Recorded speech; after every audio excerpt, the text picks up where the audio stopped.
যারা মিথ্যা বা বিকৃতভাবে কোনো বক্তার বক্তব্য উপস্থাপন করে ফটোকার্ড, কন্টেন্ট ইত্যাদি বানিয়ে মানুষের ভাবমূর্তি নষ্ট করে ভিউ সংগ্রহ করে, তাদের এ কাজের কি গুনাহ হয় এবং পরিণতি কি হবে, এ বিষয়ে একটা নসিহা চাই।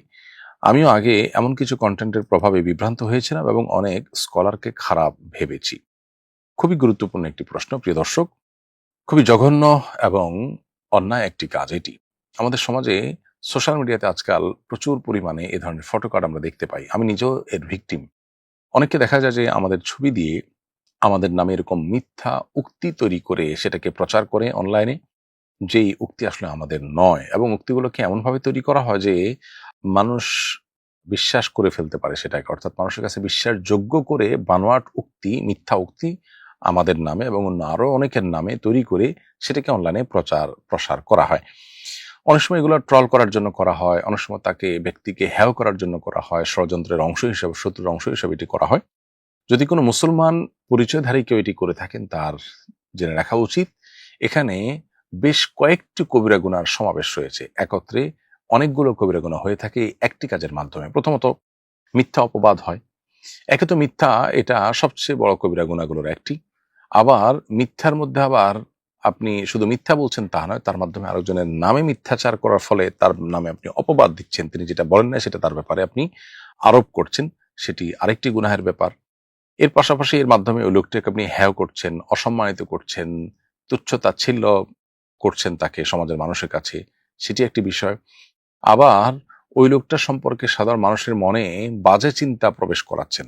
আপনার এই জঘন্য কর্মের কারণে আপনি ফটোকার্ডে বা তার উক্তি হিসাবে যেটাকে আপনি স্টাবলিশ করছেন, এর ফলে মানুষ ওই ব্যক্তি সম্পর্কে ভুল ধারণা পোষণ করে মানুষ গুনাহগার হবেন বা মানুষ ভুলের মধ্যে থাকবেন, বিভ্রান্তিতে পড়বেন। মানুষকে গোমরাহ করার, বিভ্রান্তিতে ফেলার যে গুনাহ, সেটাও আপনার হবে যদি আপনি মুসলিম হয়ে থাকেন। তবে ওলামা ইকরামের ব্যাপারে এই ধরনের ফটোকার্ড তৈরি করে তাদেরকে তাচ্ছিল্য করার বা তাদেরকে হেয় করার যে ব্যর্থ প্রচেষ্টা করা হয়ে থাকে, এটি মোস্ট প্রবাবলি ইসলাম বিদ্বেষী গ্রুপ এর দ্বারা হয়ে থাকে। যাদের মধ্যে আল্লাহর ভয় নেই, আখিরাতের ভয় নেই, তারা যদি এই কাজটি করেন, তো আমরা বলতে চাই তাদের বিবেক অন্তত তাদেরকে বাধা দেওয়ার কথা। আপনার সাথে কারো শত্রুতা থাকলে আপনি যা খুশি তা করতে পারেন না। আপনি একটি অন্যায় কাজ অন্তত করতে পারেন না, লোকটির প্রতি অবিচার আপনি অন্তত করতে পারেন না। আমরা অবশ্য মুসলমান, আমাদেরকে কোরআন শিক্ষা দিয়েছে। আল্লাহ বলেছেন, ওয়ালা ইয়াজরিমান্নাকুম শানাআনু কওমিন আলা আল্লা তা'দিলু ই'দিলু হুয়া আকরাবু লিত্তাকওয়া। কোন সম্প্রদায়ের প্রতি তোমাদের কোনো কারণে শত্রুতা থাকতে পারে, এর মানে এই নয় যে তোমাদের এই শত্রুতার কারণে তার প্রতি কোনো অবিচার করা তোমার জন্য হালাল হয়ে যাবে। বরং বেইনসাফি করা তোমার জন্য কোন অবস্থাতে জায়েজ নয়। সবসময় ইনসাফ বজায় আমাদেরকে রাখতে হয়। কোরআন কিন্তু সেই নির্দেশ আমাদেরকে দিয়েছে। অতএব আমরা যদি মুসলিম পরিচয় দিয়ে থাকি, তাহলে সেক্ষেত্রে যত বড় শত্রুই হোক না কেন, তার নামে মিথ্যা উক্তি বানিয়ে সেটা দিয়ে ফটোকার্ড তৈরি করে অনলাইনে মানুষকে বিভ্রান্ত করা, এটা নাজায়েজ এবং গুনাহের কথা। সর্বমনা মানুষকে বিভ্রান্ত করা, একজন মানুষের সম্মানহানি করা, তার ব্যাপারে মিথ্যা অপবাদ দেওয়া, অনেকগুলো কবিরা গুনার সমাহার এখানে একসাথে আছে। একটা মানুষের জাহান্নামে যাওয়ার জন্য আর বেশি কিছু প্রয়োজন নেই। আর ইসলাম বিদ্বেষী কেউ যদি এরকম কিছু করে থাকেন, তার বিবেক অন্তত তাকে এই ধরনের কাজ থেকে বিরত রাখা উচিত। যদি তা না হয়, তাহলে তিনি শুধু অমুসলিম নন, তিনি বিবেচনাহীন একজন মানুষ। তার নিজের বিচার তার নিজের করা উচিত। আল্লাহ তাআলা আমাদেরকে এই ধরনের জঘন্য কর্মকাণ্ড থেকে বেঁচে থাকার তৌফিক দান করুন। কোনো অমুসলিম যদি কোনো কারণে আপনার রোষানল থাকে বা আপনি তার প্রতি কোনো কারণে ক্ষুব্ধ থাকেন, তার ব্যাপারেও আপনি এই মিথ্যাচার করার অধিকার ইসলাম আপনাকে দেয়নি, সে শিক্ষা ইসলাম আমাদেরকে দেয়নি। গত শুক্রবার আমাদের মসজিদের খতিব যারা ফুটবল খেলা দেখে ও সাপোর্ট করে, তাদের ঈমান নিয়ে প্রশ্ন তুলেছেন। অথচ ইউটিউবে দেখলাম বিশ্ববিখ্যাত দায়ী ডক্টর ইয়াসির কাদি এটাকে মুবাহ হিসাবে ব্যাখ্যা করেছেন। আলেমদের মতামতের এত ভিন্নতা কেন? আপনি বিষয়টাকে কিভাবে দেখছেন? প্রিয় দর্শক, আপনার মসজিদের খতিব সাহেবের বক্তব্য কিংবা ডক্টর ইয়াসির কাদির বক্তব্য, তার কোনোটি শোনার সুযোগ আমার হয়নি। আমি আপনাকে মোটা দাগে একটি কথা বলে রাখি, সেটি হলো যে বিষয়ে সরাসরি কোরআন বা হাদিসের কোনো ভাষ্য নেই, কোরআন হাদিসের বিভিন্ন মৌলিক নীতিমালা বা ভাষ্যের আলোকে ওলামা ইকরাম যেটিকে বোঝার চেষ্টা করেছেন, গবেষণা করার চেষ্টা করেছেন এবং ব্যাখ্যা করেছেন, সে বিষয়গুলো হলো ওলামা ইকরামের যার যার বুঝ এবং কনসেপ্ট অনুযায়ী, গবেষণা অনুপাতেই তারা সিদ্ধান্ত দিয়ে থাকেন। যেহেতু মানুষের বুঝ বিভিন্ন রকম হয় এবং মানুষের সবার বুঝ একরকম হয় না, সেক্ষেত্রে ওলামাদের একাধিক মত হওয়াটা এই ধরনের বিষয়গুলোতে অস্বাভাবিক নয়।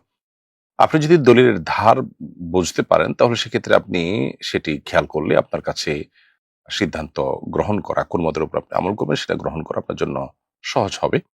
এর বাইরে একটা মৌলিক বিষয় আছে লক্ষ্য করার মতো, সেটি হলো এ ধরনের ইস্যুগুলোতে আমাদের জন্য সতর্কতামূলক পেহলু বা সতর্কতামূলক দিক অবলম্বন করাটা হলো আমাদের জন্য অধিকতর যুক্তিযুক্ত। বিশেষ করে যেখানে হালাল এবং হারাম নিয়ে সংশয় দেখা যায়, জায়েজ এবং নাজায়েজ নিয়ে সন্দেহ সৃষ্টি হয়, সেখানে সতর্কতামূলক সাইডে থাকতে হলে আপনাকে নাজায়েজকে অগ্রাধিকার দিয়ে আপনি একান্ত নিরুপায় না হলে সেটা থেকে বিরত থাকবেন। এটা একটা নীতিমালা। আর তার আলোকে আমি বলতে চাই যে ফুটবল খেলার যে আয়োজনগুলো আমরা স্ক্রিনে দেখে থাকি, এমনিতে আপনি সরাসরি কোথাও ফুটবল খেলা হচ্ছে সেটা দেখছেন, সেখানে যদি কোনো নাজায়েজে লিপ্ত হতে না হয় তাহলে সেটি দেখা নাজায়েজ হওয়ার কোনো কারণ নেই। ধরুন কেউ 3/4 বা ফুল প্যান্ট পরে ফুটবল খেলছেন এবং মাঠে আপনি সেটি দেখছেন। এই দেখা আপনার জন্য কোনো নাজায়েজ কাজে লিপ্ত হওয়ার কারণ নয়, প্রত্যক্ষভাবে সরাসরিভাবে, তাহলে সেক্ষেত্রে এটি দেখা নাজায়েজ নয়। কিন্তু স্ক্রিনে যে সমস্ত ফুটবল খেলাগুলো আমরা দেখে থাকি বিভিন্ন বড় বড় ইভেন্টগুলোতে, এগুলো যখন আমরা দেখি, প্রথমত খেলোয়াড়রা হাফ প্যান্ট পরা থাকেন এবং তাদের সতর মুক্ত থাকে, সেটি আপনাকে দেখতেই হয়। এটি দেখা ছাড়া আপনি খেলা দেখতেই পারছেন না। এর বাইরে আপনার এই খেলা দেখাকালীন সময়ে প্রতি মুহূর্তে আপনাকে চোখের জেনা করতে হচ্ছে এবং মিউজিক আপনাকে শুনতেই হচ্ছে। আপনি বলবেন যে আমরা তো রাস্তাঘাটে বের হলেও এই ধরনের দৃশ্য আমাদের চোখের সামনে পড়ে, তাহলে কি আমরা রাস্তাঘাটে বের হওয়া নাজায়েজ হবে? উত্তর হলো যে রাস্তাঘাটে বের হওয়া আর এই খেলা দেখার জন্য স্ক্রিনের সামনে বসা, এ দুটি কিন্তু এক জিনিস নয়। স্ক্রিনে বসে খেলা দেখা এটা আপনার কোনো প্রয়োজনের মধ্যে পড়ে না, রাস্তাঘাটে বের হওয়াটা আপনার প্রয়োজনের মধ্যে পড়ে। বিধায় এই জায়গাটাতে আপনার কর্তব্যের অংশ হলো সতর্কতামূলক সাইডে থাকা এবং নাজায়েজ দিকটাকে প্রাধান্য দেওয়া। আমি ব্যক্তিগতভাবে এটাকে নাজায়েজ মনে করি বিভিন্ন ইস্যুর কারণে। মৌলিকভাবে এটি নাজায়েজ না হলেও অন্য বহু নাজায়েজ বিষয়ে লিপ্ত হতে আমরা বাধ্য। যে কাজটি আমার জন্য আবশ্যক নয়, খুব বেশি জরুরি নয়, যেটা আমি অ্যাভয়েড করলেও করতে পারি, অথচ সে কাজ অ্যাভয়েড না করলে আমাকে নিশ্চিত একাধিক গুনাহে লিপ্ত হতে হচ্ছে, সে কাজ করা জায়েজ হওয়ার কোনো কারণ থাকতে পারে না। এর বাইরে এই আসরগুলো মূলত আপনার মানুষকে আল্লাহর জিকির থেকে গাফিল করা, ইবাদত থেকে গাফিল করার সহ বহুবিধ বিষয় এটার পেছনে নিহিত আছে। সবচেয়ে বড় কথা হলো যে ইবাদত বন্দেগী করার জন্য, আল্লাহর স্মরণের জন্য যে পরিমাণ মনোসংযোগ আমাদের আজকাল দরকার, সে ফোকাসের ঘাটতি আমাদের ঘরে ঘরে জনে জনে আজকাল। আমরা কোনো কিছুতেই আসলে ফোকাস ধরে রাখতে পারছি না। ডোপামিন এত বেশি আমাদের চতুর্পাশে, আমাদের মানে এত আয়োজন, যে আয়োজনের ফলে আমাদের প্রতিনিয়ত ডোপামিন নিঃসরিত হচ্ছে এবং ডোপামিন আমরা হাবুডুবু খাচ্ছি বলতে গেলে। সেই এরকম একটা সময় এরকম একটা ইভেন্ট মানুষের মনোযোগকে কত বেশি, মনোযোগের শক্তিকে, সামর্থ্যকে কত বেশি ধ্বংস করে দেয় সেটা বলবার অপেক্ষা রাখে না। আপনি নিজের ইবাদত বন্দেগী, নিজের ফোকাস, মনোযোগ, আল্লাহর স্মরণ এগুলোকে ধরে রাখবার প্রয়োজনে হলেও এ ধরনের ইভেন্ট থেকে আপনার দূরে থাকা উচিত সন্দেহাতীতভাবে। এর বাইরে এটাকে ঘিরে যে জুয়াসহ বিভিন্ন হারাম বিষয়গুলো বিশ্বব্যাপী প্রতিষ্ঠিত হয়ে থাকে এবং সেগুলো আপনার ব্র্যান্ডিং হয়ে থাকে, সেটাও কিন্তু বলার অপেক্ষা রাখে না। বিধায় নানাবিধ কারণে একজন ইমানদার তার জীবনে মূল্যবান সময়গুলোকে এ ধরনের খেলাধুলার পেছনে, বিশেষ করে যে খেলাধুলা বলা হচ্ছে নিছকই বিনোদন, সেগুলোকে জীবনের খুব গুরুত্বপূর্ণ বিষয় বানিয়ে ফেলা, তার জন্য শত শত ঘন্টা ব্যয় করা, নিজের মনোসংযোগ নষ্ট করা, সেগুলো দেখতে গিয়ে বহুবিধ গুনাহে লিপ্ত হওয়া, এগুলো কোনো ইমানদারের জন্য অন্তত সাজে না। নবী করিম সাল্লাল্লাহু আলাইহি ওয়াসাল্লাম বলেছেন, মান হুসনি ইসলামিল মারই তারকু মা লা ইয়ানিহি, একজন মুসলমান ইসলামের সৌন্দর্য হলো অনর্থক কাজ থেকে বিরত থাকা। নবী করিম সাল্লাল্লাহু আলাইহি ওয়াসাল্লাম নিজেও কিন্তু কোনো খেলা, কোনো আপনার শারীরিক কসরতের যে কম্পিটিশন, সেটা উপভোগ করেছেন। এটা ততক্ষণ পর্যন্ত জায়েজ, যেটা আমরা শুরুতে বললাম, যতক্ষণ পর্যন্ত এখানে কোনো নাজায়েজ বিষয় যুক্ত না হচ্ছে, যতক্ষণ পর্যন্ত এটি আপনাকে নেশা তৈরি করতে না পারছে এবং এডিকশন তৈরি না করছে। এই জাতীয় খেলাগুলো যারা নিয়মিত দেখেন এবং ফলো করে থাকেন, এটা তাদের কাছে অনেকটা নেশার মতো হয়ে যায় কিন্তু। বিধায় এই বিষয়গুলো নিয়ে আমাদের ভাববার যথেষ্ট সুযোগ আছে এবং এটিকে জায়েজ যদি কোনো আলেম বলেও থাকেন, তারপরেও সতর্কতামূলক সাইড হবে আপনি এটা থেকে দূরে থাকা, অ্যাভয়েড করা। পশ্চিমে যে সমস্ত ওলামা ইকরাম থাকেন, তারা পশ্চিমের প্রভাবে অনেক ইস্যুতেই তারা কিন্তু বেশ খানিকটা বলা যেতে পারে মডারেট হয়ে থাকেন, বেশ খানিকটা তারা কম্প্রোমাইজিং হয়ে থাকেন। সেটা পরিবেশের প্রভাব অনেকটা বলতে পারেন। এই বিষয়টা কিন্তু বিভিন্ন ক্ষেত্রে আমরা দেখেছি।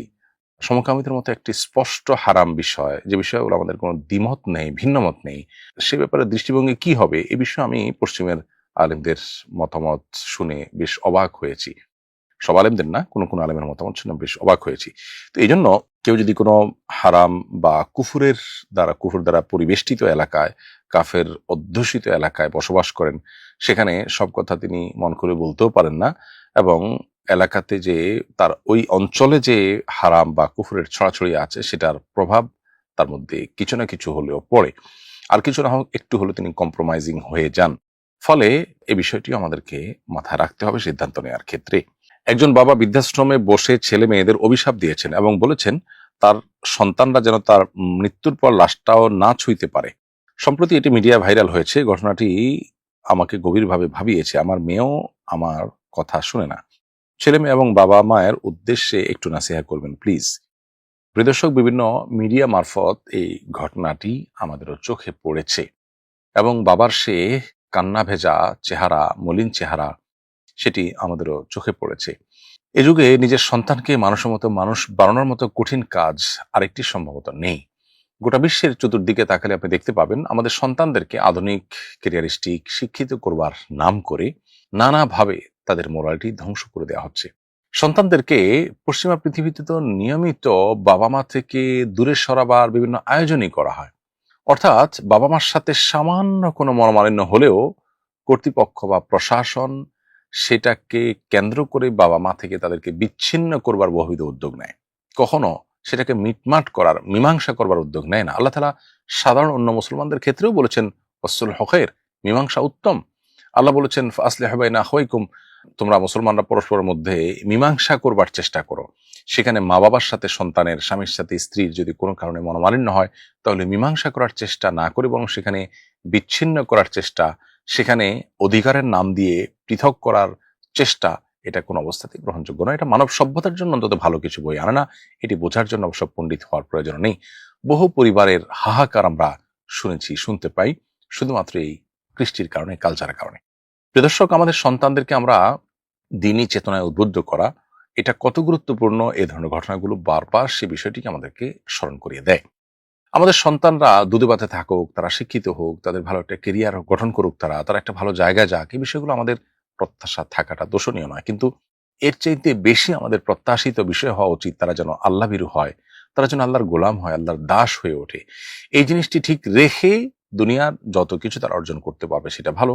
আর যদি এই জায়গাটাতে দুর্বলতা রেখে তারা সামনে অগ্রসর হয়, তাহলে এ ধরনের পরিণতি অবশ্যম্ভাবী। আমি বলছি না যে এই চাচা যান, এই বাবাজি, তার কোনো ত্রুটি ছিল। অনেক সময় বাবা মার সঠিক চেষ্টা সত্ত্বেও সন্তান বেলাইনে চলে যায়। খোদ নবী রাসূলদের সন্তানরাও অনেক সময় বেলাইনে চলে গেছে। এজন্য ব্যক্তিকে এখানে দোষ দেওয়ার প্রশ্নই ওঠে না।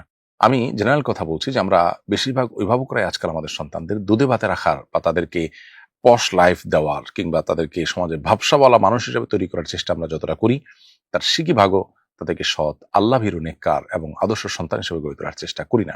আমরা নিজেরাও টাকার মেশিন, তাদেরকেও টাকার মেশিন বানানোর চেষ্টা করি। তো এই জায়গা থেকে আমাদেরকে সরে আসতে হবে, এই ধরনের নির্মম পরিস্থিতি থেকে বাঁচার জন্য। এর বাইরে আল্লাহ তাআলার কাছে দোয়াও করতে হবে।